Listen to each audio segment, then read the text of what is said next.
Mire, amigo, tenemos $100 y queremos comprar el número 1 del hombre radioactivo. Así que vaya por él y tráigalo. Sí, señor.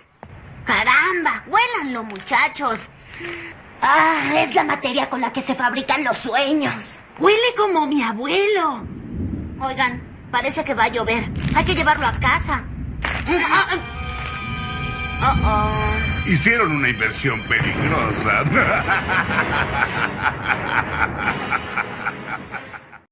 Y comenzamos con el soliloquio número 7 del CC Podcast. Y estamos Joe y nada más. Pues esta semana, como parte de los festejos del aniversario del CC Podcast, decidí grabar este soliloquio, principalmente pues porque les había prometido hace unos meses que tendríamos podcast cada semana. Por ahí, por ciertos temas personales de los varios de los miembros, tuvimos 2 interrupciones en la grabación de los podcasts. Entonces podría decirse que les debemos 2 podcasts y pues vamos a empezar a pagar esa deuda. También para fin de mes, prepárense porque les tengo una sorpresa también en el tema de los soliloquios. Así que pues me van a estar escuchando pues por ahí, que ahora sí que un tiempo. Pero eso no significa que pues vayan solamente a escucharme a mí, porque pues los podcasts siguen con su periodicidad normal. En esta ocasión pues vamos a comenzar como siempre mandando saludos. Primero pues a Comentemos Cómics Cabrones, el mejor grupo para hablar de cómics en todo Facebook. Saludos a todos los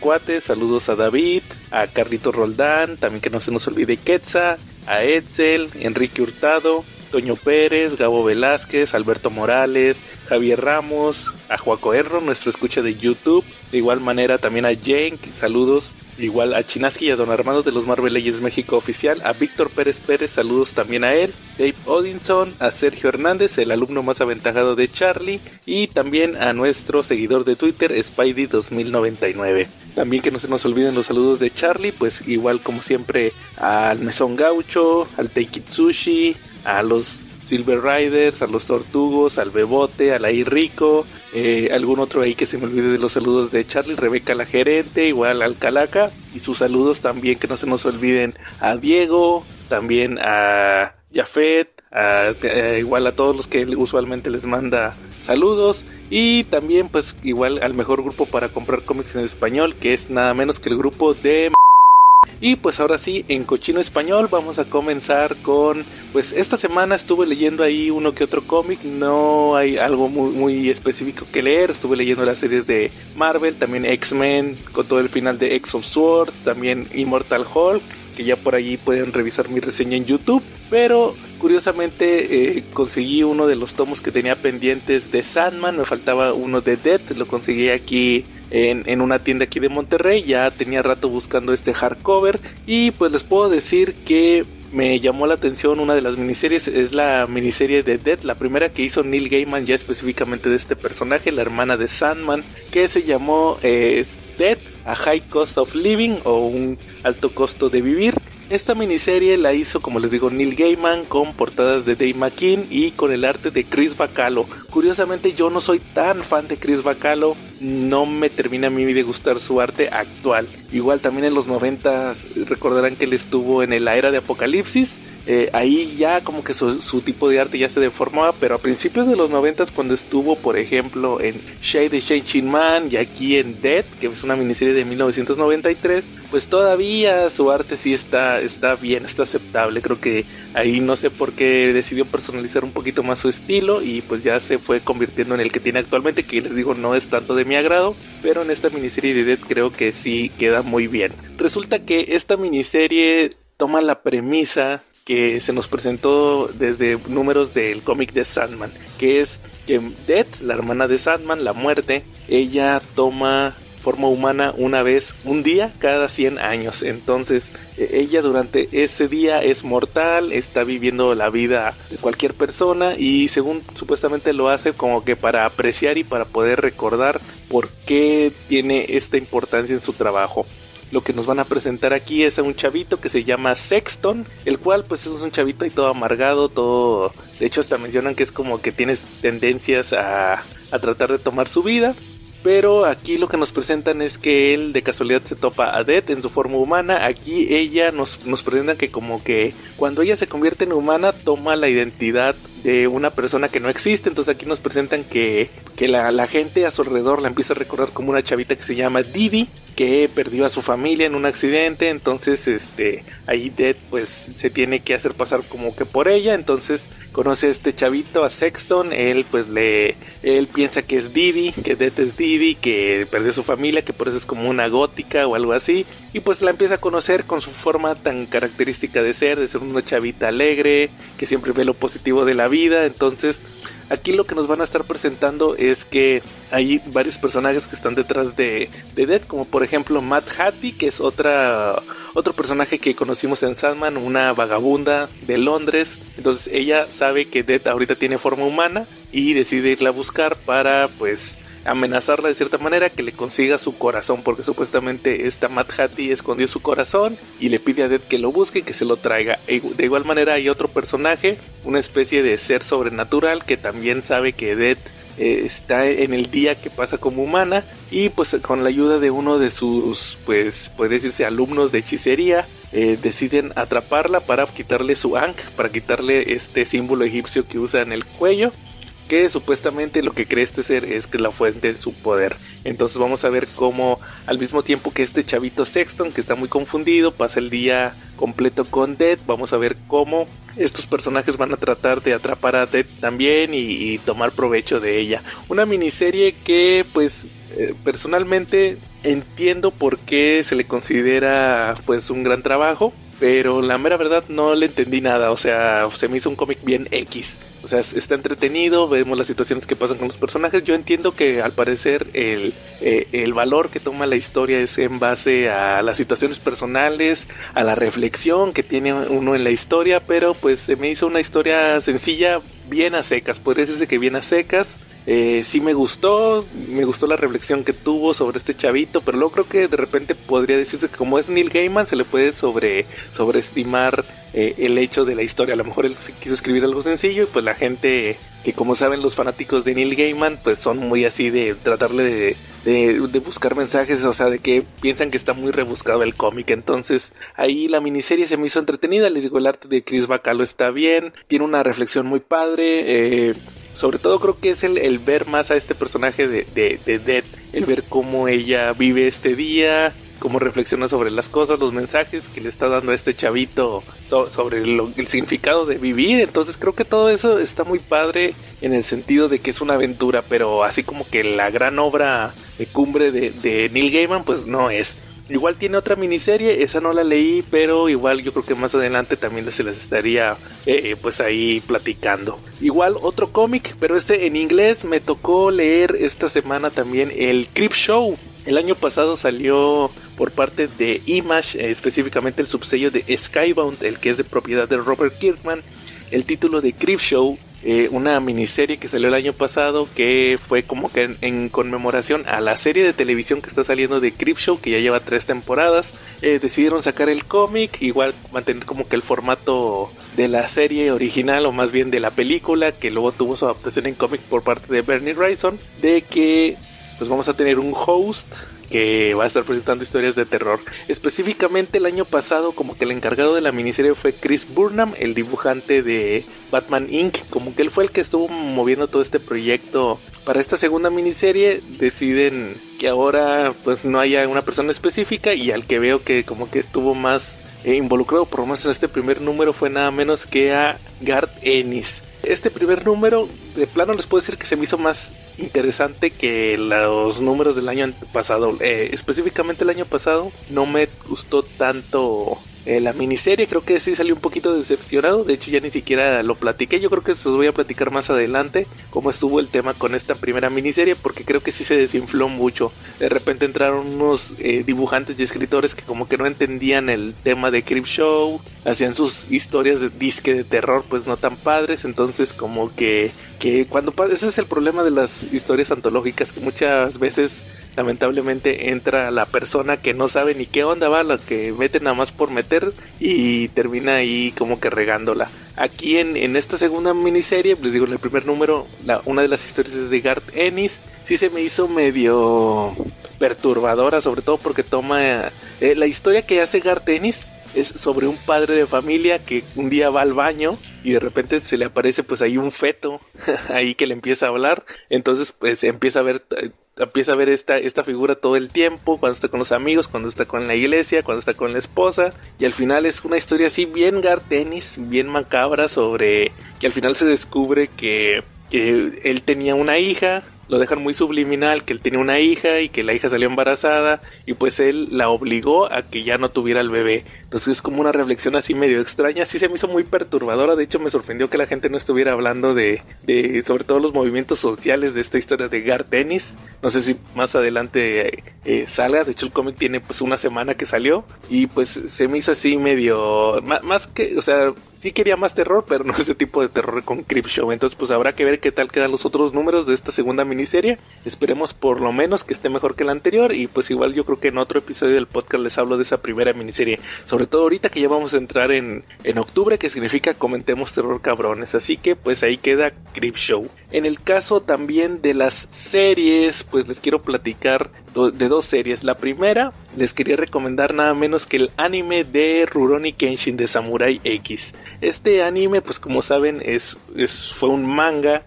que de hecho acaba de terminar de publicarse en México, esta historia que nos platica la historia de un samurái que estuvo en las guerras ahí en Japón, tiene una cicatriz en la mejilla con forma de X, y nos mencionan que se llama Kenshin. Él nos mencionan que fue un asesino de élite en la guerra, pero un día de plano se fastidió de tanta matazón y pues se volvió un vagabundo, un ronin, un samurái ahí que va viajando así como un vagabundo, pero ahora utiliza una espada que no tiene filo, el filo lo tiene al revés. En la parte que corta usualmente no tiene filo. Entonces aquí nos van a estar presentando las historias de Kenshin, que va viajando, encuentra una chavita, como que ahí concuerda con su forma de ver la vida, donde están tratando de buscar la paz, pero van a venir los fantasmas del pasado a Kenshin a buscarlo, y pues él va a tratar de defender este nuevo estilo de vida, porque también es un Japón que después de estas guerras que les digo, de hecho ahí explican todo el tema, por si ustedes no saben nada como yo de la historia de Japón, ahí explican todo.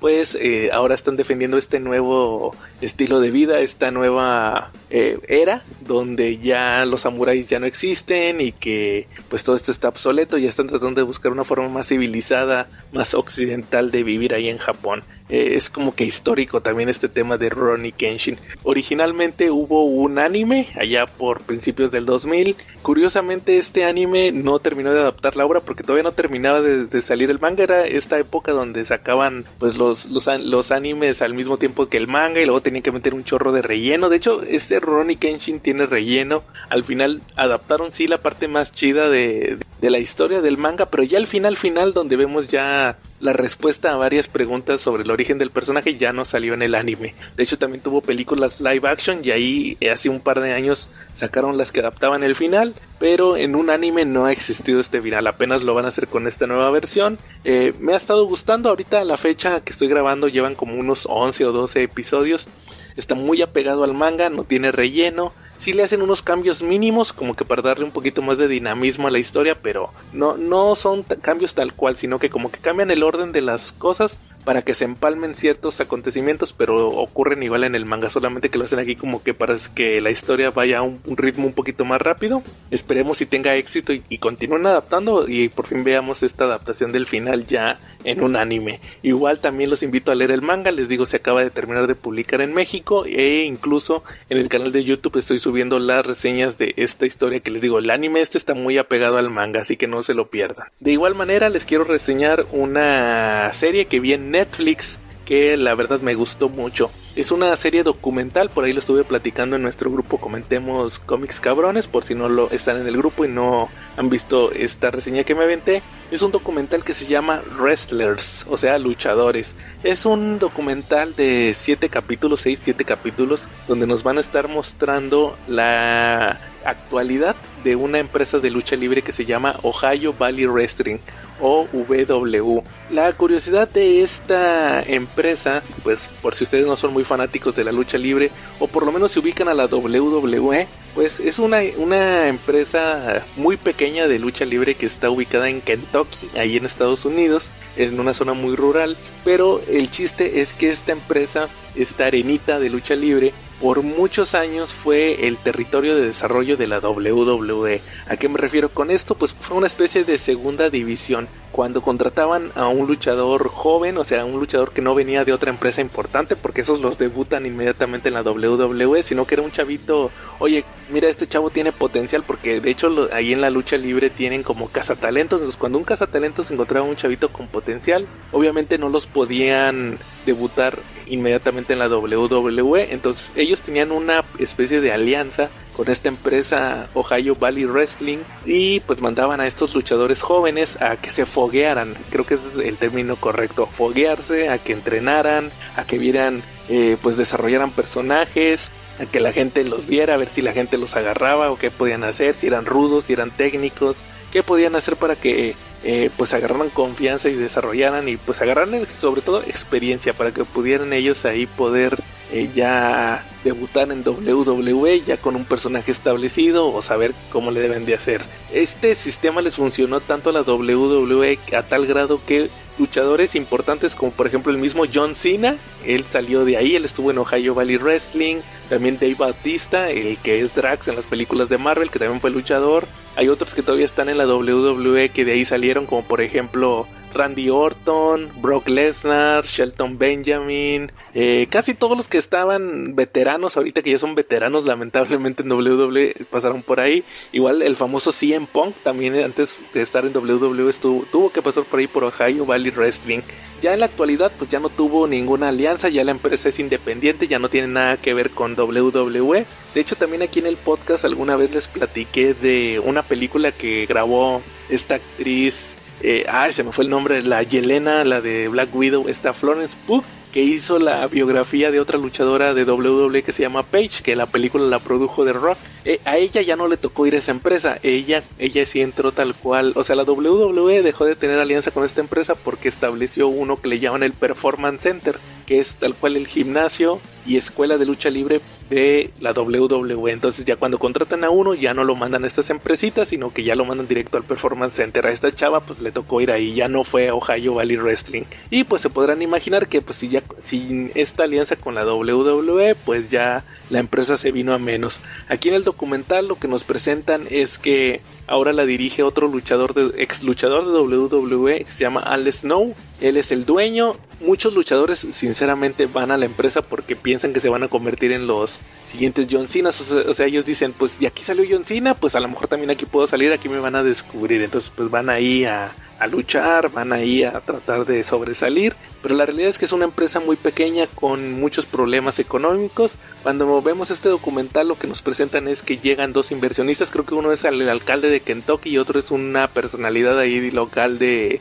la radio, así como que una especie de analista deportivo como un Perro Bermúdez o Toño de Valdés o un así de esos, o un Doctor García o así uno de esos que decide invertir en la empresa. Entonces ellos empiezan a poner el dinero, pero también empiezan a poner ideas. Entonces ahí vamos a ver el choque entre Al Snow, el dueño que fue luchador de WWE, que tiene pues la experiencia del negocio, que él piensa cómo se hacen las cosas antiguamente, contra pues la idea de estos nuevos dueños que pues quieren encontrar un poquito más de publicidad y sobre todo quieren que sea la empresa redituable porque pierden bastante dinero con la empresa. Igual otro punto importante de este documental también que quisiera platicarles es que vemos lo que viene siendo a varios de los luchadores que están ahí. Muchos, como les digo, van con la idea de que, oye, si de aquí salió John Cena, de aquí puedo salir yo también hacia el estrellato. Hay varios casos, se enfoca mucho el documental en varios estereotipos. Por ejemplo, está el luchador que es como que el principal, la estrella de la empresa, que es un hindú, así todo mamado, pero pues nos presentan cómo se lesiona. Entonces ahí cuando se lesiona pues de plano ya no puede hacer nada, tiene que esperar la recuperación. Igual lo importante que para él es seguir manteniéndose como el protagonista, el estelarista, porque él piensa que en cualquier momento le van a mandar de llamar de una empresa importante. Igual también este es de los más curiosos, una chavita que es hija de otra luchadora que también está ahí en la empresa. Entonces vemos cómo les arman para llamar la atención de la gente una rivalidad madre-hija donde terminan madreándose. Ellos tuvieron muchos problemas personales en su familia, entonces como que también parte de la realidad se la meten ahí en la ficción de la lucha libre. E igual también vemos otro caso de otro luchador que es el clásico veterano que tiene muchísimos años en la lucha libre pero nunca lo agarraron por una empresa importante.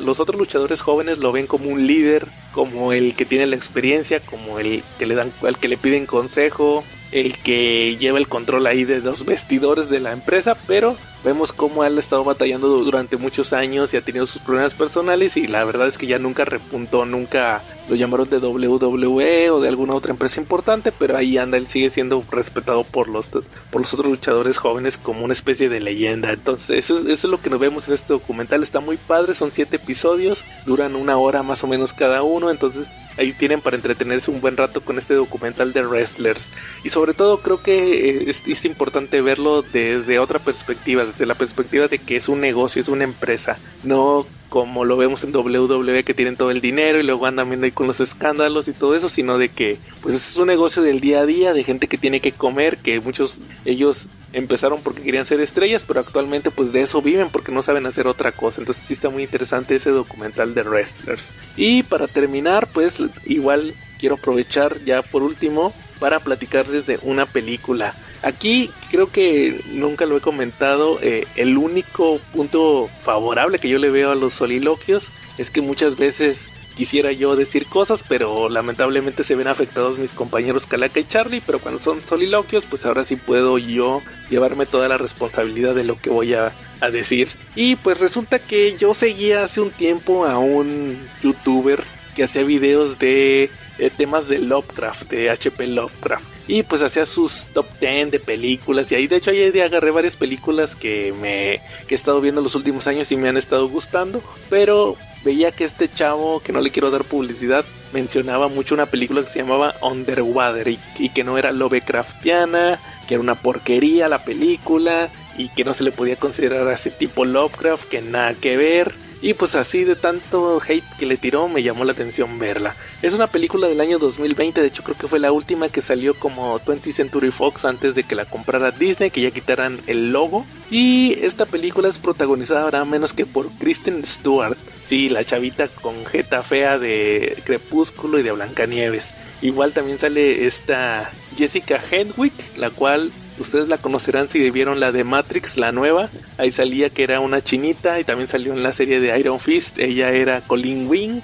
Igual sale Vincent Cassel. Igual TJ Miller, el amigo de Deadpool, también sale aquí en la película. ¿De qué se trata esta película? Pues es una película que está pasando en una base submarina. Vemos cómo hay un temblor, empieza a haber ahí problemas en la base, mucha gente se ahoga, y pues a Kristen Stewart, que es una de las científicas que trabajan ahí, le toca tratar de sobrevivir junto con sus compañeros. Ellos tratan de salir de ahí de la base, pero ahí el problema es que pues se dan cuenta que hay unas criaturas que están atacando ahí todo ese tema. Entonces lo que vamos a estar viendo es cómo tratan de sobrevivir, cómo tratan de evacuar y cómo hay una amenaza. De hecho creo que en español se llama Amenaza en lo Profundo o algo así le pusieron en español a Underwater. Entonces pues sí, hay una amenaza. El detalle aquí es que me llamó mucho la atención que les digo que este youtuber que tanto odiaba Underwater mencionaba que no era Lovecraftiana, pero ya salió el director a decir que sí, porque de hecho ahí sale bien claro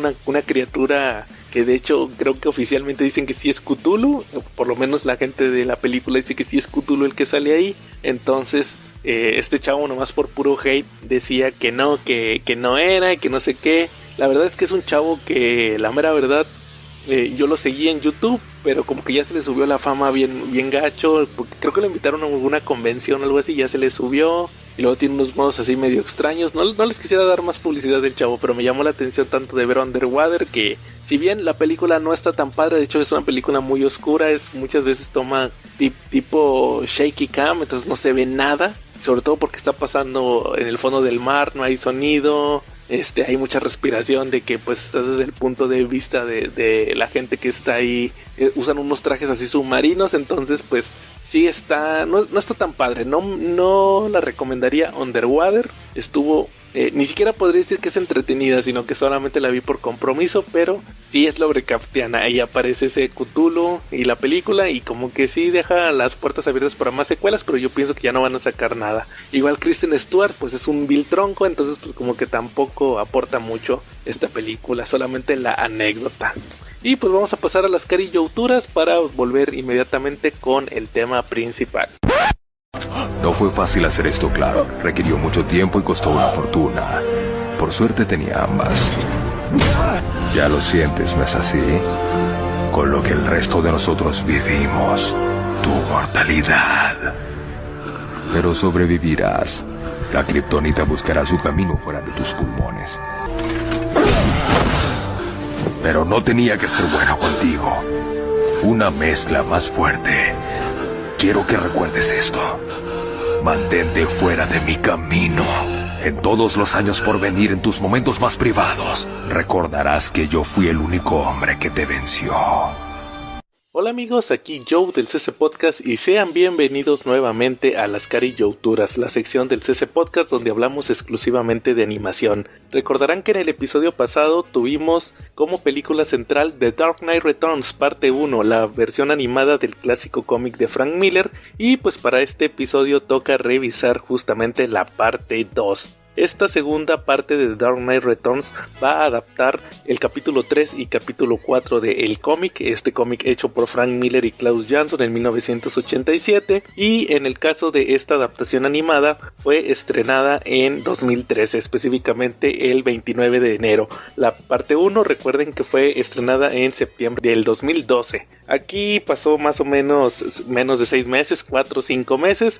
Y en lo personal les puedo decir que mucha gente que yo conocía, que no sabía que les gustaban los cómics, vieron la película, sabían que yo sabía algo de cómics y me empezaron a preguntar que cuándo salía la parte 2, porque sí causó mucho furor esta adaptación de Frank Miller, a pesar de, como comenté en el episodio pasado, que tiene ciertos cambios con la versión original, sobre todo la que se omiten muchos monólogos. También comentarles que para esta parte 2 regresa el elenco de la primera adaptación. En el caso de Peter Weller, repite como Bruce Wayne Batman, el Batman viejo, y pues como les comenté también, curiosamente la banda sonora me recuerda mucho a Robocop, y pues Peter Weller saben que fue Alex Murphy en estas películas. Igual regresa Ariel Winter como Carrie Kelly, y vamos a ver que en esta segunda parte también tiene más participación. Se agregan otros personajes. En la escena postcréditos de la primera parte vimos al Joker, que salía de su estado catatónico al ver en acción a Batman, y aquí ya lo vamos a estar viendo pues en un papel más activo.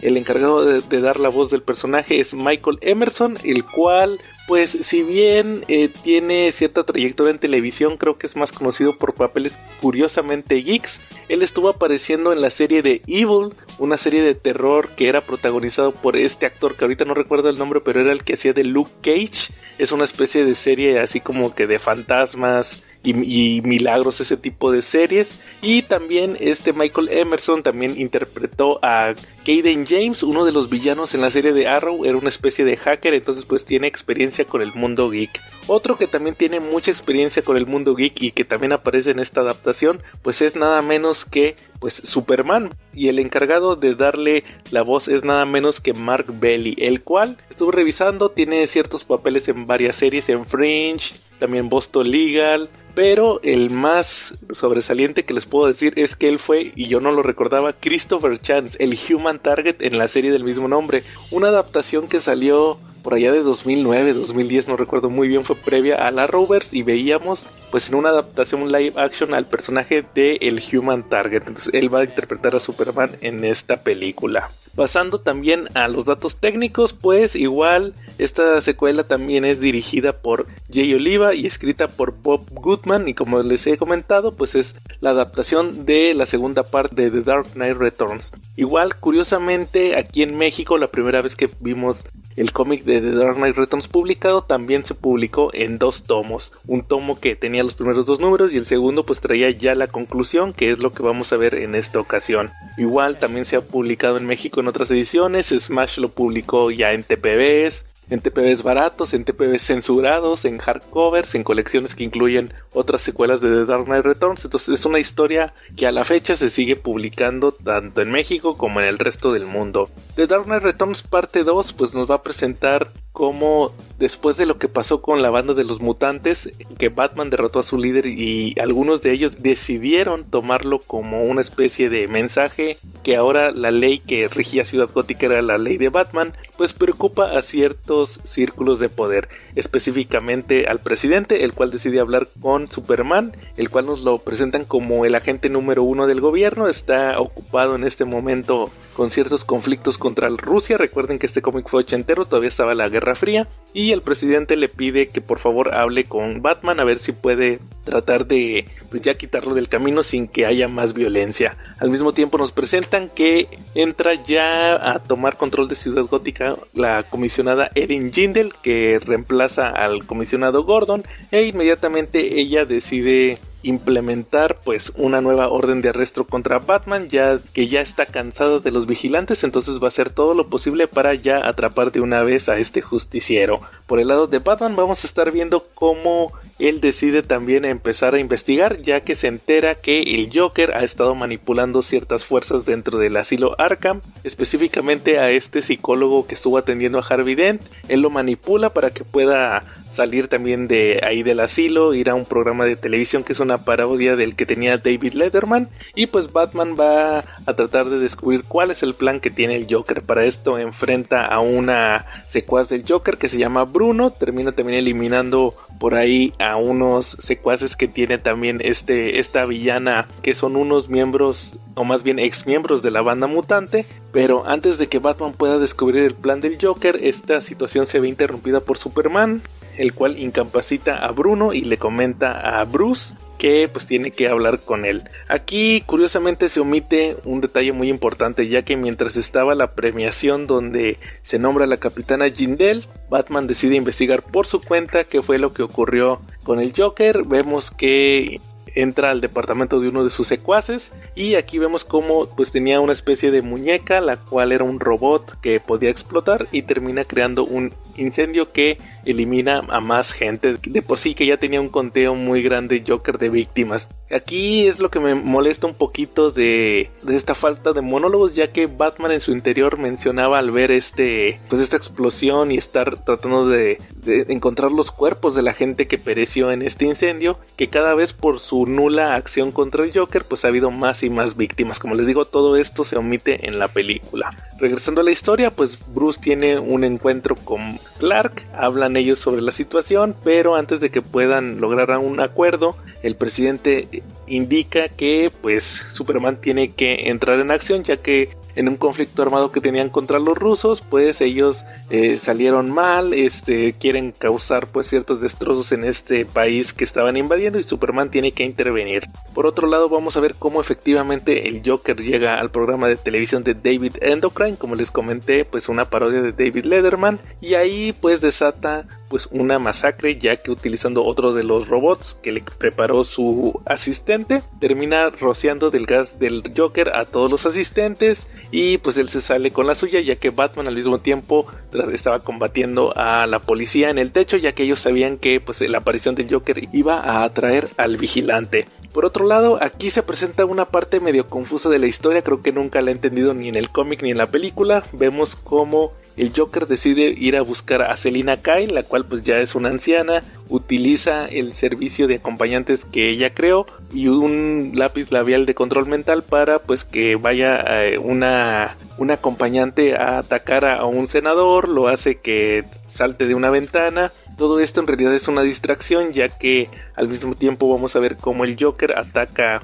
una feria donde curiosamente los amigos de Carrie Kelly iban a asistir sin ella, ya que ella pues estaba muy ocupada con el trabajo actual que tenía ayudando a un viejo. Y pues vemos cómo Batman y Robin deciden acudir a esta feria, donde pues el Joker estuvo regalando unos algodones de azúcar. Hay muchos niños que perecen por el veneno que tenían estos, y le toca a Batman y a Robin tratar de detener la situación. Por un lado está Carrie, va a tratar de detener una montaña rusa donde pues uno de los robots va a crear una explosión, y por otro lado vamos a ver el enfrentamiento final entre el Joker y Batman, un enfrentamiento donde Batman va a resultar muy lesionado, le van a disparar, lo van a acuchillar, y al final, sin otra opción, va a tenerle que quebrar el cuello al Joker. Él le recrimina que pues nunca tuvo el valor, que nunca lo pudo matar, y que ahora pues todo el mundo lo va a culpar independientemente de que él no lo hizo. El Joker se retuerce, la poca fuerza que le quedaba la utiliza para romperse el cuello, y vemos esta imagen icónica con Batman herido al lado del cuerpo del Joker. Aquí pasamos ya a la última parte de The Dark Knight Returns, donde Batman huye de la policía con la ayuda de Robin, que había quedado un poco tocada por el hecho de combatir a un asistente del Joker que terminó pereciendo. pero lo importante es que Batman se salva de morir gracias a Alfred, el cual lo opera. Pero de igual manera vemos como Superman, al estar combatiendo a los rusos, ellos lanzan una bomba nuclear. Superman trata de desviarla, pero resulta que este misil tiene una especie de pulso electromagnético que termina llevando a toda la ciudad, incluso desde todo el país, a estar a oscuras. El miedo empieza a surgir, empieza a haber disturbios, incendios, mucho caos, y Batman, todavía muy herido, pero ya recuperado de el peligro de muerte, decide nuevamente salir. Utilizando unos caballos decide reunir a las tropas, que son pues las pandillas de mutantes y los hijos de Batman, y pues tratan de traer un poco de seguridad y un poco de control a la ciudad. Al mismo tiempo vamos a ver como Superman, el cual es una especie de super zombie, después de que no puede llegar al sol y que la bomba nuclear lo afectó muchísimo, logra recuperar su fuerza y tomar rumbo hacia Ciudad Gótica. Aquí otro detalle que se omite en la película son los testimonios de varios de los involucrados en este tema del apagón. Vemos que Frank Miller mete a muchas personas ahí que fueron testigos. De hecho, así nos narran toda esta situación en forma de testimonios. Aquí no, aquí lo vemos como una secuencia lineal donde Batman empieza a tomar el control de las calles. Después de todo esto, pues vemos como el hecho de que Batman tomara el control de la ciudad de cierta manera en esta situación ya fue el colmo para el gobierno. Le pide el presidente Superman que actúe ya de forma efectiva, y vemos cómo Batman estaba entrenando a Carrie para que pudiera montar a caballo, cuando de repente en la nieve, ya que de hecho es un invierno nuclear, vemos cómo en esta nieve aparece la leyenda de ¿dónde? Bruce solamente susurra que en el callejón del crimen, y nos van a presentar cómo se empieza a preparar para combatir nada menos en mano a mano contra Superman.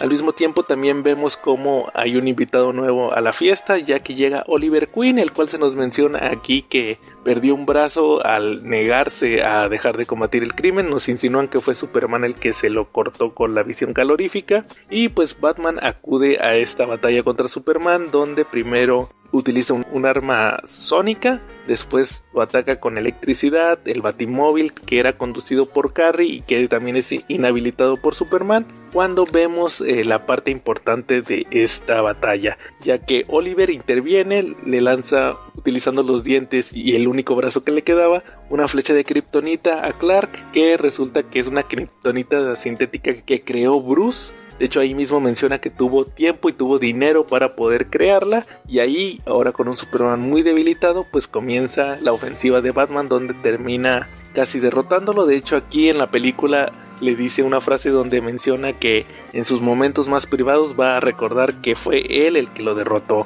Superman, pese a esto, se da cuenta que empieza a fallar el corazón de Bruce, lo trata de advertir, y vemos cómo Batman perece por un infarto. Al mismo tiempo vemos cómo Alfred inicia la autodestrucción de la mansión Wayne, y él también, por otro ataque cardíaco, termina pereciendo ahí en la nieve. Lo último que vemos en esta secuencia es que en los noticieros se avisa de el fallecimiento de Bruce Wayne, se revela que Batman era Bruce Wayne, y vemos que solamente supuestamente le sobrevivía una prima lejana. Clark va al funeral, vemos como Selina le recrimina que sabe que él fue el que lo eliminó. Gordon trata de controlarla, y al final vemos como cuando Clark se estaba retirando, escucha un latido de corazón, ve a la prima de Bruce y se da cuenta que es Carrie, solamente le guiña un ojo, y aquí nos damos cuenta cómo Bruce planeó todo esto. Se fue a las profundidades de las cuevas con los hijos de Batman, con los mutantes, con Oliver y con Carrie, y menciona al final que si bien estuvo 10 años buscando una forma de cuál sería una buena muerte, ahora está buscando una buena vida. Y este es el último diálogo que vemos en esta adaptación de The Dark Knight Returns. Como les digo, un clásico del cómic, un clásico infaltable para los fans de Batman. Como les mencioné también, en lo personal es mi cómic favorito de todos los tiempos. Y pues un detalle que les puedo mencionar de esta película es que, si bien faltan los monólogos, creo que la versión más sencilla de esta historia la tenemos ahí en la pantalla. Creo que, aunque suene un poco loco, estaría padre que hubieran hecho una versión incluyendo los pensamientos de Bruce con los monólogos. Creo que le aportaban mucho a la historia, pero pues igual muchas cosas nos las están mostrando en la pantalla. Otro detalle importante es que en el caso de la batalla final entre Batman y Superman, me parece muy bien llevada. se adapta bien, también se le agregan un poquito de detalles para tratar de ampliar un poquito más la acción. Creo que eso estuvo bien. La batalla también entre Batman y el Joker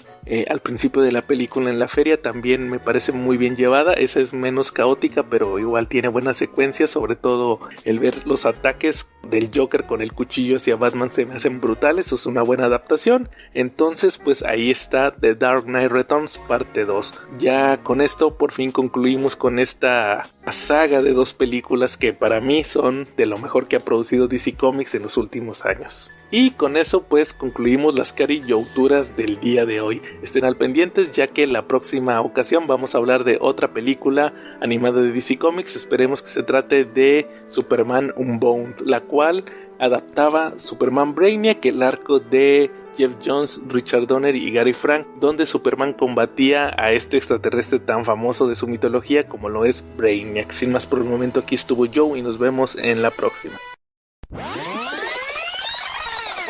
Y pues ahora sí vamos a pasar al tema principal de este soliloquio. Específicamente para este episodio decidí traerles el tema de los santos griales. Primero que nada y antes de comenzar pues vamos a definir un poco de qué se tratan los santos griales.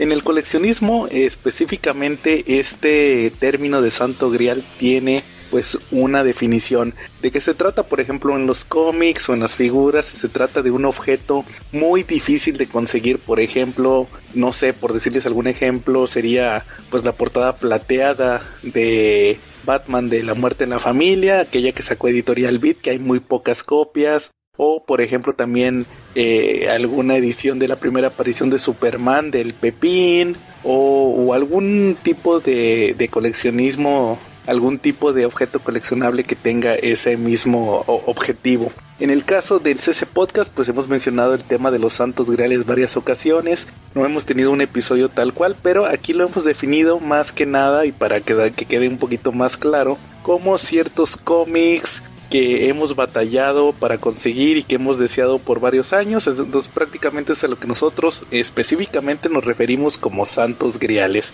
Primero que nada también pues quisiera platicarles algunos semi ejemplos de en mi caso específico como coleccionista de cómics, como comiquero, más que nada como lector de cómics, no tanto como coleccionista, que yo no me defino como tal, pero sí pues específicamente cuando yo comencé a comprar cómics por allá de hace unos 15 años, sí, yo no tengo tanto tiempo como mis compañeros o como la mayoría de los coleccionistas que nos escuchan, pero pues cuando yo empecé a coleccionar, pues sí quería yo leer muchos cómics que escuchaba yo que estaban muy buenos, pero en aquel entonces pues les puedo mencionar que uno de los principales obstáculos que existían era pues que no era tan fácil conseguirlos. ¿Por qué se los digo? Pues por ejemplo no existía Amazon México, el Amazon gringo a mí se me hacía prácticamente que estaba en chino, no sabía muy bien cómo pedir los cómics. eBay igual no sabía muy bien cómo estaba eso, y pues Editorial Beat en aquel entonces ya estaba quebrando, lo que había era lo poco que quedaban en las tiendas Beat y pues lo que se podía conseguir en grupos de segunda mano, pero pues obviamente ahí a precios exorbitantes, además de que los cómics que a mí en lo personal me llamaban la atención, pues no los podía conseguir así tan fácil, porque pues si había ediciones, eran ediciones en español, no porque fuera malo, sino que eran ediciones de Beat, que eran números que ya no se conseguían, y pues los que lo estaban vendiendo pues querían prácticamente un ojo de la cara por esos cómics. La solución era conseguirlos en el Comic Castle Monterrey, que ya desde aquel entonces pues yo ya lo visitaba, pero pues también pasaba el detalle de que a veces no podía conseguir las ediciones porque pues o no las tenían disponibles, o también, como les digo, no se conseguían, o eran cómics muy antiguos que no sacaban alguna reedición en ese momento, y pues esos eran los obstáculos con los que yo pues tuve que lidiar en aquella época, hace como 15 años. Algunos casos específicos que aquí traigo y que me gustaría señalarles es, por ejemplo, uno de los que más me llamó la atención y les va a dar un poco de risa, es el Batman Año 1. Sí, o sea, en Smash lo hemos visto, pues que lo ha publicado también en este cómic de ¿Cómo se llamaba esta edición que era lo mejor de DC, que costaba 100 pesos? Después en varios hardcovers lo han publicado. Ahorita ya es bien común conseguir el Batman Year One y también pues en inglés, pero pues sí hubo un tiempo donde en el Comic Castle de Monterrey no lo surtían, entonces ahí estuve batallando para conseguirlo. Otro que me pasó el caso similar, que es, de hecho ese batalló un poquito más, fue el Kraven Last Hunt. También Smash ya lo publicó varias veces, incluso no sé si Panini lo vaya a sacar, creo que es inminente que lo saque en alguna ocasión, pero también en inglés batallé mucho para conseguirlo. De hecho, como dato curioso, cuando conseguí ese Kraven Last Hunt, la historia clásica de Mike Zeck, de Spider-Man, esta donde Kraven intenta asesinarlo, pues fue porque en el Twitter de Comic Castle Monterrey pusieron que tenían disponible la edición. Yo les pregunté por Twitter si estaba ya, ahí lo tenían a la mano, y hasta les dije, échenme la mano, háganme el paro ahí, guárdenlo, escóndanlo, porque ahí voy para allá. Llego en 10 minutos ahí de mi trabajo al Comic Castle, estaba cerquita, entonces pues me tuve que aventar para poder conseguir la edición, y pues ya fui muy feliz porque por fin pude leer esa historia, no porque no pudiera conseguirla en línea, sino porque a mí siempre me ha gustado más leer los cómics en físico. Realmente pues no soy muy coleccionista de ediciones digitales. Esos fueron algunos de los primeros casos de, entre comillas, santos griales. No los considero tal cual santos griales, sino que fueron cómics muy difíciles de conseguir. Otro cómic que sí considero un santo grial y que fue exactamente la misma situación, de hecho también pasó en Comic Castle Monterrey, fue el cómic de El Hombre de Acero, sí, el de John Byrne, que también ya lo vimos publicado aquí en México por Smash. Fue publicado en el DC semanal, fue publicado en un tomo. Y pues esta historia, les estoy hablando que estábamos por ahí de 2013, estaban los nuevos 52, el origen de Superman, que era el válido, era el, me parece que era el Secret Origin, o no, ya no, creo que ya, todavía no era considerado oficial el Secret Origin, fue hasta más adelante donde Jeff Jones lo volvió a hacer canónico, sino era el Birthright, me parece, el de Mark Waid. Entonces pues no había reediciones del Hombre de Acero, entonces a mí me llamó mucho la atención porque pues escuchaba que era una historia muy buena de John Byrne y que pues era un origen muy padre de Superman, pero pues no se podía conseguir. Las ediciones que se conseguían en aquel entonces, en el 2013, y que pasa lo mismo con Batman Año 1 y con Kraven Last Hunt que les acabo de platicar, pues eran las de Editorial Beat, que pues como les dije querían un ojo de la cara, y pues eran ediciones de los 90, ya todas viejas, ya todas apestosas de viejo. Entonces pues se manchaban los coleccionistas y los vendedores queriendo ahí vender esas ediciones. ¿Qué fue lo que ocurrió? Pues fue un dato curioso, porque me tocó conseguir el primer tomo del Hombre de Acero en TPB, de una colección que salió hace unos años, que eran 10 TPBs con todo el inicio de Superman de John Byrne. Compré el número 1, pero lo que me llamó mucho la atención es que traía el logotipo que en aquel entonces era el logotipo de DC. ¿Qué quiere decir? Pues que era una reedición nueva. Y pues ¿por qué me llama la atención? Porque poco tiempo después, de hecho lo he mencionado en muchas ocasiones, poco tiempo después pasó el tema de Convergencia, donde regresó el Superman que fue antes de Flashpoint, el Superman que estaba casado con Lois Lane, que se supone que ese Superman era el que su origen era el de John Byrne, fue el Superman que tuvimos la mitad de los 80s, todos los 90s, toda la primera década del 2000, era el Superman que murió a manos de Doomsday. Y recuerden que ese Superman, su origen técnicamente era el de John Byrne. Entonces pues fue como una especie de sospecha de que como que por alguna razón voy a necesitar volver a leer este origen, pues prácticamente porque iba a regresar este Superman. Recuerden que en aquel entonces estaba el Superman de nuevo 52, todo chavo, todo tonto, todo inútil. Entonces pues ya querían deshacerse de esa versión, y este Superman que quedó, el de John Byrne, terminó combinándose para generar la versión que tenemos actualmente, que tiene un origen combinado, y que ese fue justamente el que tiene el Secret Origin como origen oficial. Después de conseguirlo, pues ya fue un poquito más fácil, pues empezó Amazon México, ya pudimos tener pues los cómics más a la mano, y así pude conseguir varios cómics que considero santos griales. Otro de ellos, para seguir con este episodio, pues fue por ejemplo Superman contra Mohamed Ali, uno de mis cómics favoritos, el cual pues lo tengo en una edición deluxe que sacó DC Comics.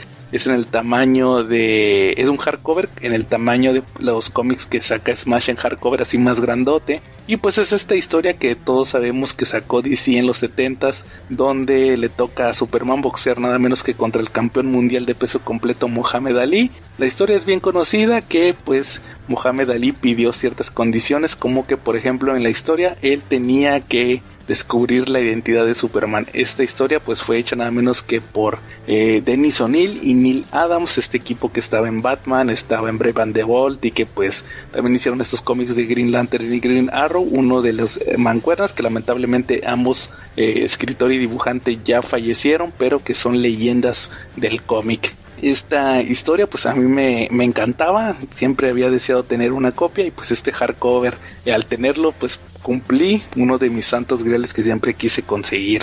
Otra historia que entra dentro de la misma categoría y que conseguí apenas hace unos años fue por ejemplo Son of the Demon. Esta historia que pues muchos saben que es entre comillas el origen de Damian Wayne.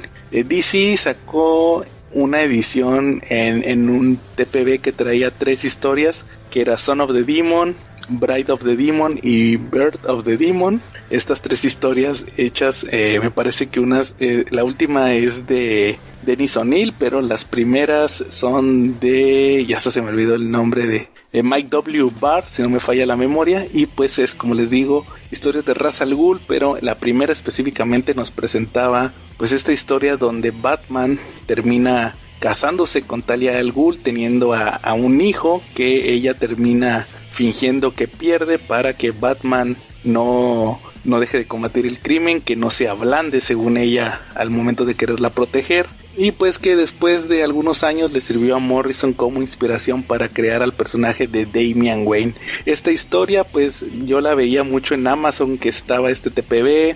Luego vi que empezó a escasear, que subía el precio, y fue justamente hasta hace un par de años en un aniversario de Comic Castle que me di cuenta que tenían ahí una copia del TPB. Entonces pues decidí ahí adquirirla y por fin pude también conseguir esta historia, que pues a lo mejor ya no es tan relevante, pero siempre es interesante ver estas historias de los 80s que para muchos son las mejores historias de Batman y que definen al personaje, a diferencia de las actuales donde vemos este Batman invencible que ya prácticamente nada le hace daño, nada lo daña, y pues que es prácticamente inmortal. Una historia que se lo recomiendo, igual si la pueden conseguir, creo que debe haber algunas otras colecciones donde se pueda leer Son of the Demon. Y pues no duden que ahora que James Gunn anunció que va a haber esta película de Brave and the Bold, donde va a haber un equipo entre Batman y Robin con Damian Wayne, pues que vaya a haber alguna reedición de Son of the Demon para que puedan conseguir el origen del personaje. Y pues continuando con Batman, otra de las historias que yo considero mis santos griales, ya que terminé batallando algo para poderlo conseguir, fue Las 10 Noches de la Bestia. Esta historia que fue escrita por Jim Starlin, sí, el creador de Thanos, y dibujada por Jim Aparo, uno de mis dibujantes favoritos del personaje, así como con portadas del ya mencionado Mike Sexy, el que dibujó Kraven Last Hunt. Aquí tenemos esta historia donde se presenta muy al estilo de los 80s al personaje de KG Bestia. Sí, suena muy ruso, es este personaje que pues es un agente de la KGB que tiene la misión aquí específicamente de eliminar al presidente de Estados Unidos y a todos los que estén relacionados con el proyecto Star Wars. Sí, tal vez es una historia muy ochentera, pero creo que vale la pena leerla, sobre todo por el dibujo, las portadas, y que es una historia que nos presenta a este Batman ochentero que era, pues a diferencia, como les digo, del actual, no era invencible, podía ser derrotado, tenía que usar la inteligencia, y vemos cómo Batman, después de varios enfrentamientos contra KG Bestia y el no poderlo derrotar, utiliza la inteligencia, y este mismo personaje, muy al estilo de Iván Drago, tiene que demostrar que pues al ser soviético, al ser supuestamente muy fiel a su nación, pues tiene que hacer ciertos sacrificios, y cuando ve que Batman lo tiene completamente atrapado y tiene que elegir entre ser atrapado y perder un brazo, pues sabemos cuál fue la decisión que tomó el personaje. Esto además de que lo lleva a otra siguiente batalla, una batalla final en este cómic donde pues vamos a ver que Batman termina imponiéndose después de varias palizas a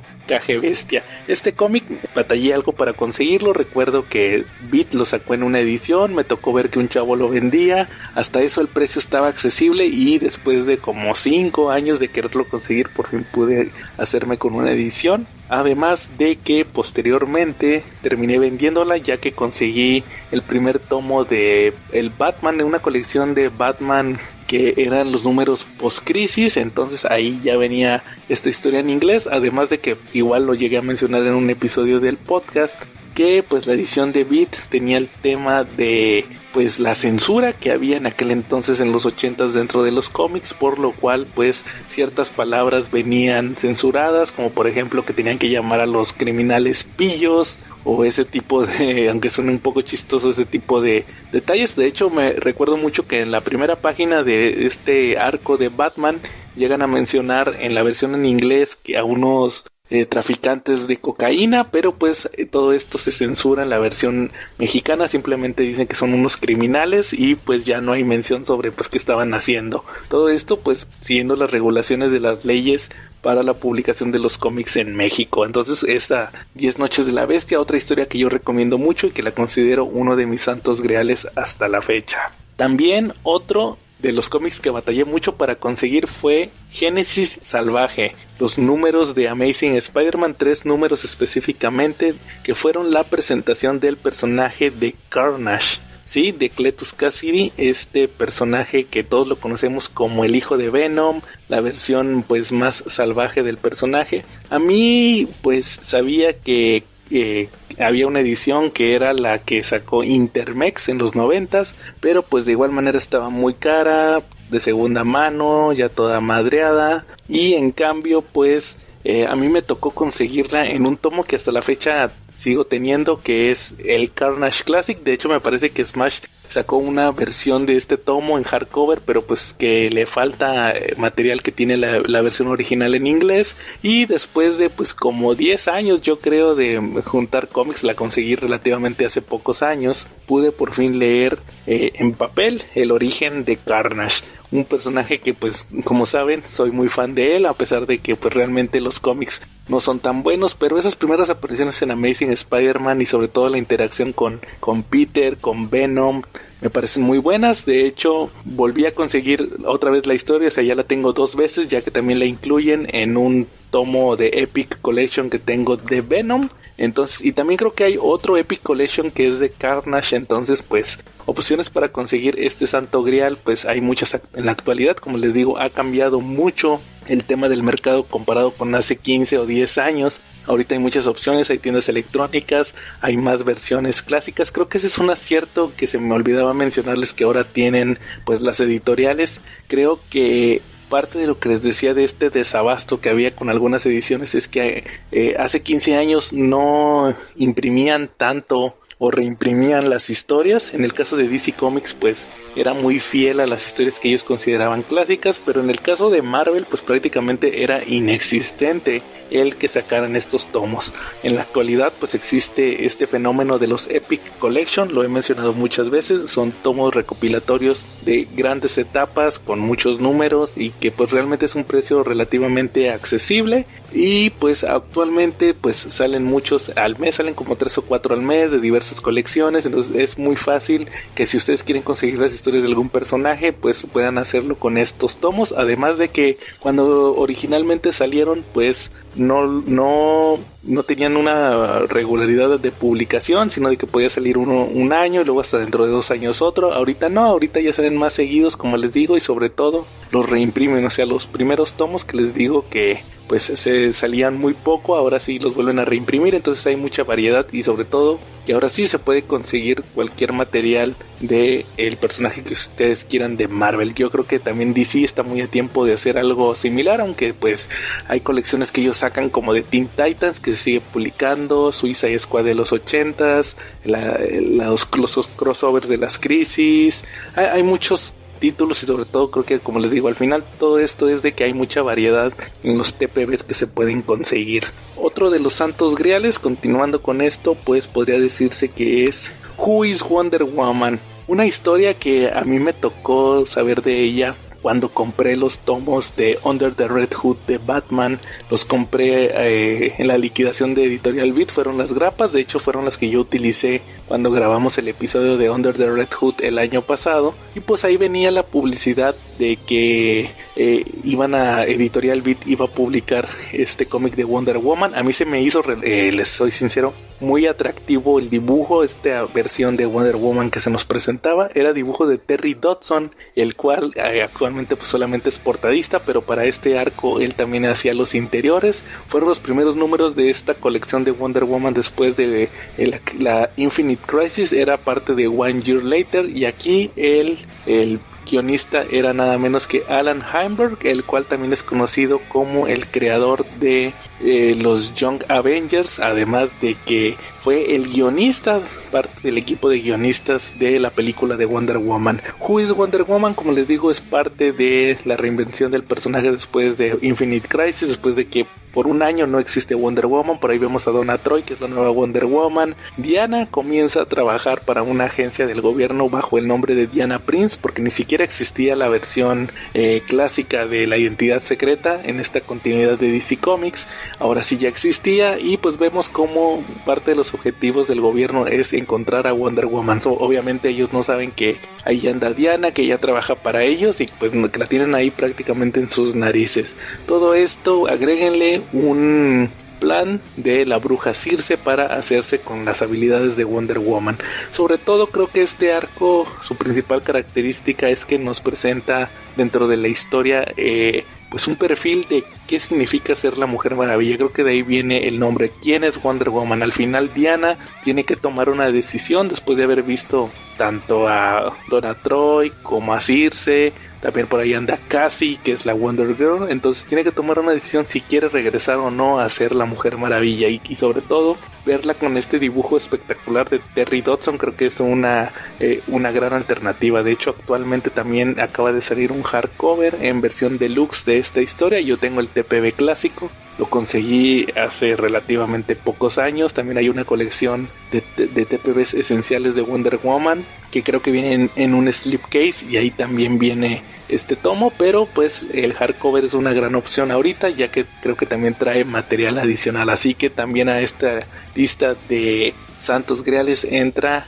Who is Wonder Woman de Alan Heinberg y Terry Dodson. Otro de los Santos Griales, para no estarlos aburriendo, pues sería El Mundo de Krypton de Superman. Uy, buenísima. Yo tengo una anécdota muy curiosa con este cómic. Por ejemplo, ya les había platicado hace un momento sobre Batman Year One. Si ustedes son fanáticos del podcast, pues sabrán que alguna vez platiqué que la primera vez que leí Batman Año 1 fue en una de las ediciones de bolsillo, ediciones de media carta de Editorial Beat, en una reimpresión que sacaron a principios de los 2000.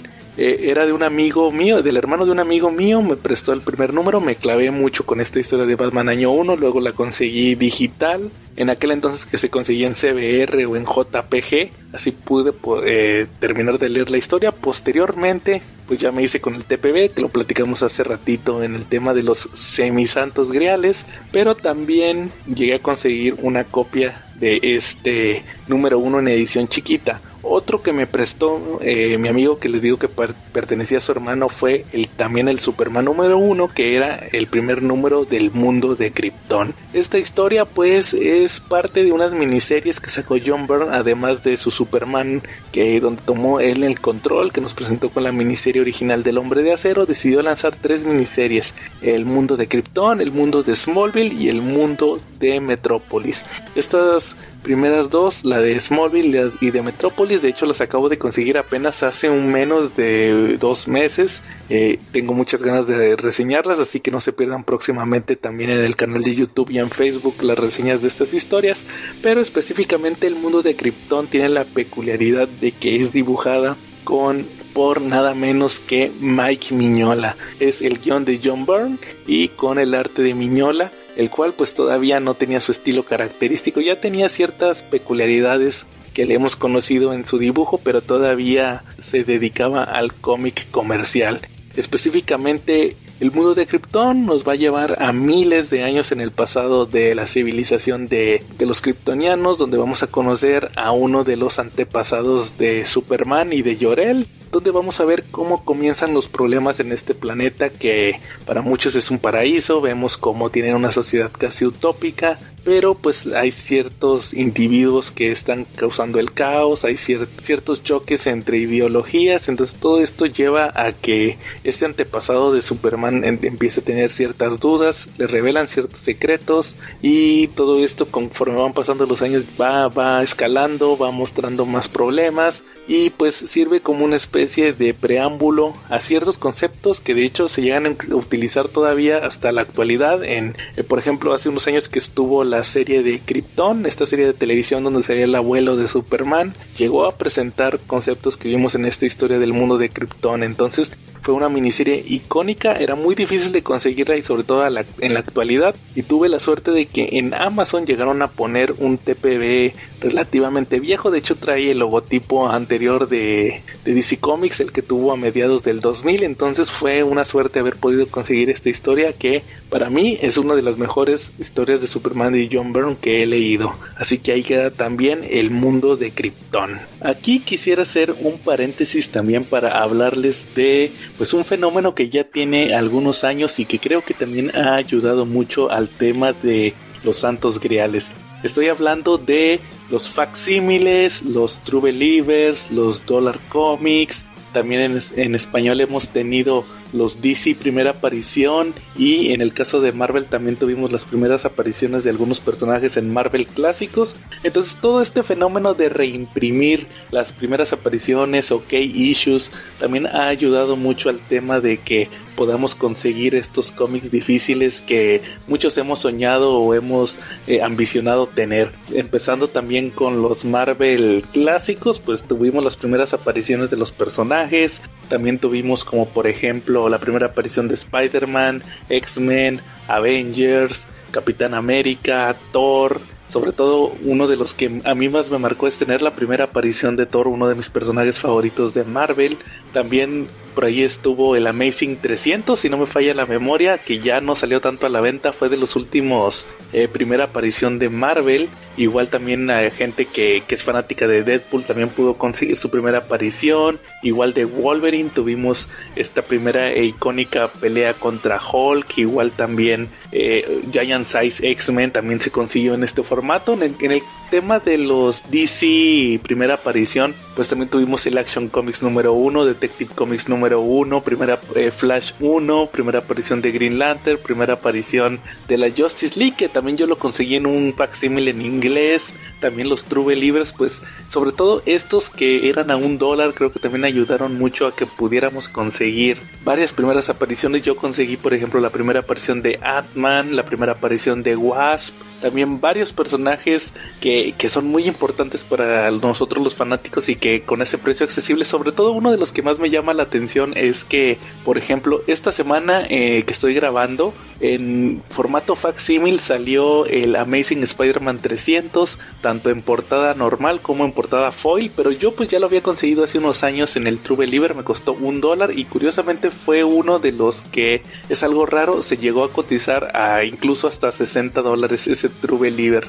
Igual en los facsímil creo que también ha sido un acierto muy grande por parte de DC y de Marvel el traernos estas pues reimpresiones exactas de números que han sido clave, como por ejemplo yo recuerdo mucho el tener algunos de Batman, como el de la primera aparición de Ra's al Ghul, la primera aparición de Poison Ivy, también por ahí tengo la primera aparición de Robin, también es muy importante. Acaban de anunciar también que van a sacar el Batman número 1, también yo lo tengo en formato de DC primera aparición. El año pasado incluso llegó a salir el Action Comics número 1, Detective 27, ahorita acaban de anunciar también la primera aparición de Alan Scott, no duden que salga la de Flash, acaban de anunciar también el de la Sociedad de la Justicia, también tuvimos la primera aparición de la Liga de la Justicia. Entonces estos cómics siempre nos ayudan porque siempre hay lectores nuevos que llegan un poquito tarde a la fiesta y pues también que ellos quieren tener un número significativo, y qué mejor que tenerlos en esos formatos accesibles en lugar de tener que estar pagando precios exorbitantes por copias viejas. Creo que ese es el plus que tienen estas reimpresiones, que pues para mucha gente no tienen ningún valor, pero para los verdaderos lectores como nosotros pues tiene este valor sentimental, no tanto monetario. Igual, regresando al tema de los santos griales, pues igual otro que me gustaría no olvidarlo en este listado es, por ejemplo, el Daredevil de Frank Miller.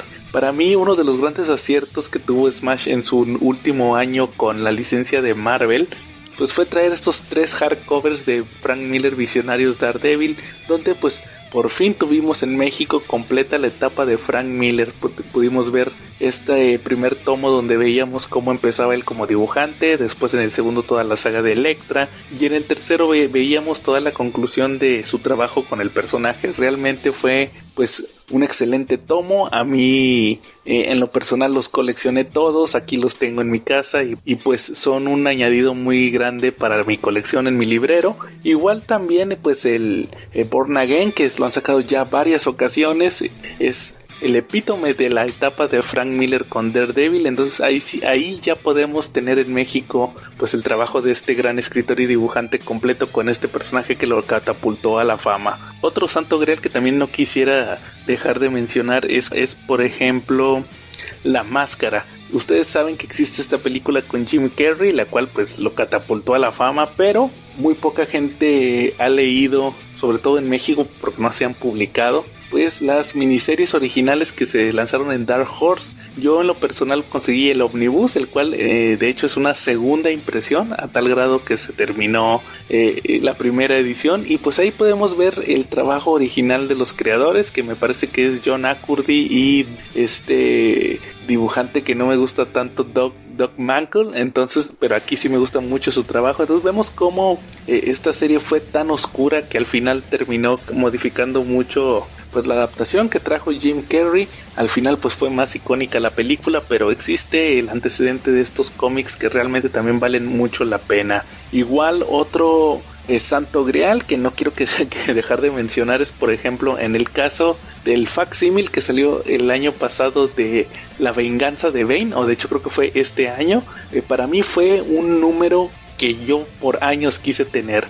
La primera aparición de Bane, la cual se publicó pues como preludio a Nightfall, y de hecho también se incluyen los tomos que recopilan este mega evento de Batman. Pero pues esta primera aparición de Bane por muchos años fue inédita en México. Editorial Beat nunca lo trajo. Fue hasta ahorita que Televisa con DC trajo los primeros tomos de La Caída del Murciélago que pudimos ver ya este cómic publicado en México. De igual manera, así como La Venganza de Bane pues fue un tomo que nunca se publicó, otro que sí se publicó y que por muchos años fue muy difícil de conseguir por parte de Editorial Beat fue La Espada de Azrael, este cómic de Dennis O'Neil con el dibujo de Joe Quesada, que pues también era parte del preludio a Nightfall y que nos presentaba el origen de Jean-Paul Belli. Pues igual se cotizaba muy caro, eran ediciones viejas, ediciones maltratadas, y pues era lo que se podía conseguir. Entonces al final también Smash lo trajo en el formato de clásicos modernos y por fin podemos tener ahí una versión un tanto accesible. Todavía hay varias copias ahí rondando de esta historia que pues también es parte clave de lo que se lanzó en Nightfall. Otro santo grial para mí, y sobre todo aquí en México, fue por ejemplo Planet Hulk. Se publicó en las grapas que publicó Smash hace unos años. Por mucho tiempo no hubo una reimpresión, hasta que cuando salió la película de Thor Ragnarok se decidió traer en un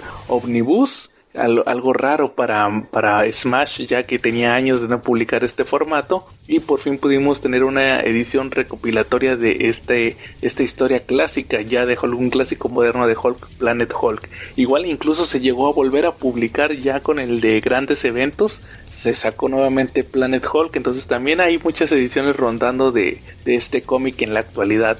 De hecho incluso por ahí hay rumores todavía de que probablemente Marvel Studios tenga algún proyecto con Hulk que llegue a volver a tocar esta historia. Igual, ya para ir cerrando también este tema de los santos griales, creo que no está de más mencionar algunos otros que aquí tengo listados, como por ejemplo del tema de Star Wars, para mí siempre fueron muy difíciles de conseguir las miniseries de Dark Horse hasta la fecha. Creo que hay cómics como por ejemplo Imperio Carmesí, que la he mencionado como una de mis historias favoritas de Star Wars, que no toca a los personajes principales, sino que está más enfocada en los guardias imperiales, estos que protegían al emperador. Fue hasta que me parece que fue Planeta, la editorial que sacó este pues formato donde estuvo recopilando tomos de cómics clásicos de Star Wars, que por fin pude conseguir una edición de Imperio Carmesí. Pero también está el Epic Collection, que recopila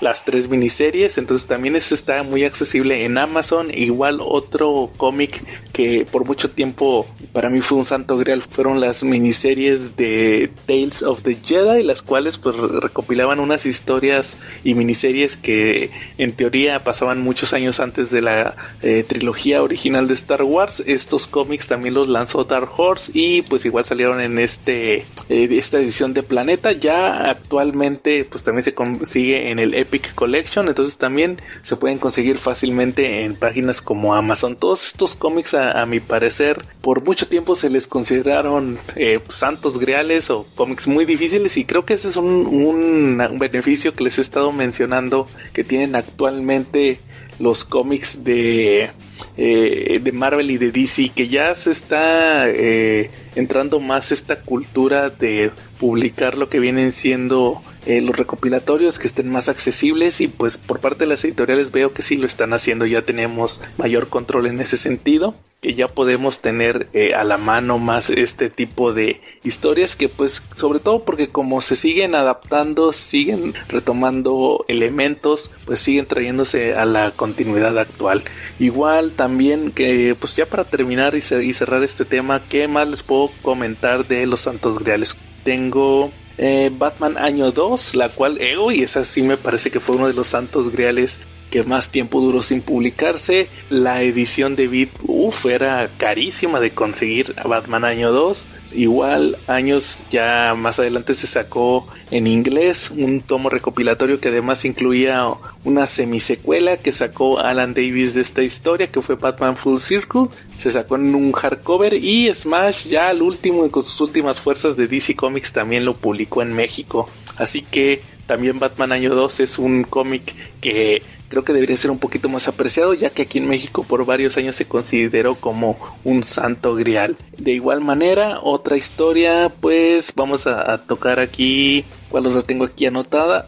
Pues por ejemplo, el Thor de Walter Simonson, uno de los grandes cómics de los 80s, que pues tuvimos una pizca de este cómic cuando se publicó la colección de Salvat. Pudimos tener el primer arco, el de la balada de Beta Ray Bill. Ahí pues tuvimos ya por fin esta historia inicial donde conoceríamos a este personaje de Bill, y pues ya de hecho tuvimos un episodio del podcast dedicado a ese arco.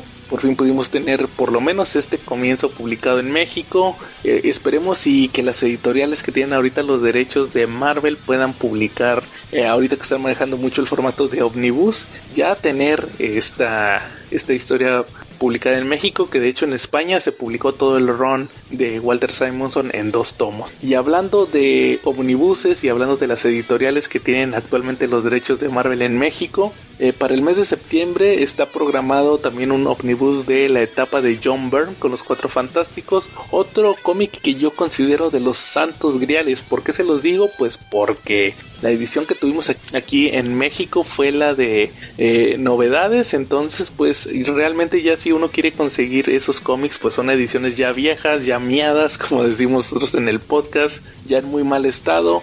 Entonces pues hace falta tener ya una reedición de estos cómics clásicos, que para muchos son una historia que vale muchísimo la pena y que definió a los personajes para siguientes generaciones. Otro también semisanto grial, ya creo que son los últimos que me quedan aquí anotados, fue por mucho tiempo para mí, no sé si ustedes recuerden que Beat llegó a publicar cuando salió la película de The Dark Knight, sacaron unos cómics, unas reimpresiones de ciertas historias clave del personaje. Se sacó 2 tomos de Dark Knight Returns, se sacó Killing Joke, también se publicó La muerte en la familia con la portada dorada, no la plateada, que la plateada sí es un verdadero santo grial. La portada dorada que también es muy difícil de conseguir. Yo quise conseguir La muerte en la familia, no tenía una edición a la mano. De hecho, Beat creo que todavía tenía tomos de los que publicó separados que no se le vendieron, pero pues ya había quebrado Beat cuando la quise conseguir, así que me tuve que conformar con el TPB en inglés, el cual posteriormente, hace un par de años, Smash sacó en un hardcover, ya también con el arco que presenta a Tim Drake, el de Un lugar solitario para vivir. Entonces ahí pudimos ver ya la historia de la muerte de Jason y el surgimiento de Tim Drake como el nuevo Robin. Ese Santo Grial también, hay muchas ediciones. Creo que he sido muy contundente con ese tema de que hay cómics que no deberían de ser santos griales, se consiguen fácil en inglés, pero en México no se han publicado. Mucha gente lamentablemente tiene miedo, yo pienso eso, que tiene miedo de admitir que no es algo malo no saber inglés, pero yo pienso que el conocer el idioma abre muchas puertas, no solamente en los ámbitos personales y de recreo, de pasatiempos, sino también en el ámbito laboral. Y pues qué mejor que si alguien quiere leer un cómic que tiene muchas ganas, pues lo va a hacer en el idioma original. También otro santo grial que podría mencionarles es el tomo de Alan Moore, de todos los cómics que hizo Alan Moore en DC Comics. Pues no todos habían sido publicados en México, y hace poco, relativamente el año pasado, Smash con sus últimas fuerzas nos trajo ya las historias completas de Alan Moore. Pudimos ver, por ejemplo, las historias que hizo con Green Lantern, todas las de Superman, que de hecho ya habían sido publicadas. Creo que solamente la de Swamp Thing no la habían publicado, igual con otros personajes como Green Arrow, con Vigilante, con los Omega Men. Todas estas historias que no son tan famosas también ahí ya las pudimos ver publicadas en México. Otro caso también de santos griales que me llama la atención es, por ejemplo, Miracle Man, que nunca se terminó de publicar en México. Smash no terminó los 2 tomos, y pues ahí saludos a La Calaca. Entre La Calaca y yo conseguimos las ediciones en inglés, que pues era el final de la etapa de Alan Moore. Igual también otros que nunca se habían publicado y que para mí eran santos griales era, por ejemplo, Before Vendetta, Watchmen, que pues son tomos que se consiguen bien fáciles, ¿verdad? Pero en español sí estaba medio cañón conseguirlos hace unos años. Igual todo lo de Vértigo, el final de la etapa de Jamie Delano se consiguen tomos, ya Smash no lo terminó en hardcovers. Entonces todo esto entra dentro del tema de los santos griales cómics, que pues para muchos, yo creo que todos tenemos santos griales, y después de escuchar este episodio yo creo que también mucha gente va a reaccionar sobre cuáles son sus santos griales, cuáles cómics no han podido conseguir y han querido por muchos años. No importa el valor, si es un cómic muy caro o es un cómic muy barato, lo importante es que ustedes lo quieran y pues que algún día se cumpla ese deseo de poder tener esa historia. Y pues prácticamente yo creo que con eso estoy cerrando este soliloquio. Recuerden que esta semana tenemos un nuevo episodio del CC Podcast. Estos solamente son complementarios. Estamos tratando de pagar la deuda que tenemos con los escuchas de pues tener un episodio por semana. Tuvimos semanas donde por temas personales no pudimos grabar, pero pues vamos a tratar de tener que al final del año tengamos 52 episodios publicados del CC Podcast. Así que con esto me despido. Sin más por el momento, aquí estuvo Joe y nos vemos en la próxima.